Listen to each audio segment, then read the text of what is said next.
আসসালামু আলাইকুম, আমাদের চ্যানেলে আপনাদের স্বাগত। আজকের রেসিপিতে দেখাবো অত্যন্ত মজাদার ভিন্ন রকম ডাল রান্না। এই ডাল এতটাই মজাদার, শুধু ডাল দিয়েই এক প্লেট ভাত খাওয়া যাবে। তো চলুন শুরু করা যাক। প্রথমে একটি কড়াইয়ে অল্প পরিমাণে তেল ও পেঁয়াজ দিচ্ছি। তেল অল্প দিতে হবে, যেহেতু শেষে আমরা আবার তেল দিয়ে বাগার দিব।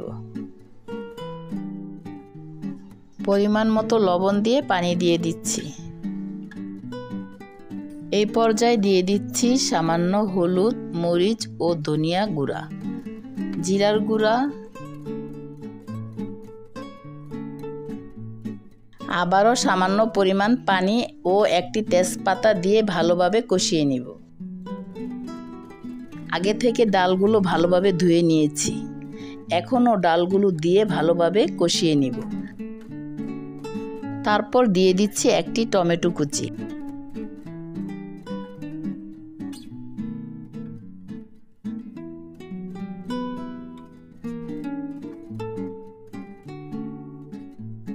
এখন পরিমাণ মতো পানি দিয়ে ডাল সিদ্ধ করে নিচ্ছি।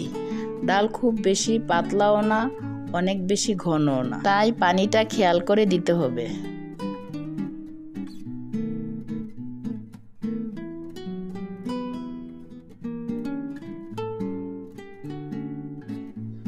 ডাল সিদ্ধ হয়ে গেছে, এখন ডাল ঘুটনি দিয়ে ঘুটে নিচ্ছি। ডাল বাগার দেওয়ার জন্য একটি কড়াইয়ে সরিষার তেল দিয়ে দিচ্ছি। পেঁয়াজ রসুন দিয়ে ভালো করে ভেজে নিচ্ছি। সরিষার তেল দিলে খুব সুন্দর একটি ফ্লেভার হয়। ডালের মধ্যে রসুন পেঁয়াজ ভাজাগুলি দিয়ে দিচ্ছি।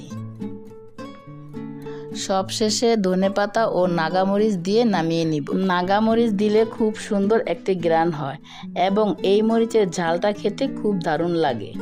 আপনারা ঝাল পছন্দ না করলে অথবা আপনাদের ভালো না লাগলে কাঁচামরিচ দিয়েও রান্না করতে পারেন। খুব সহজে তৈরি হয়ে গেল ডাল রান্না। Thank you so much for watching and please subscribe our channel cook and chill with JR।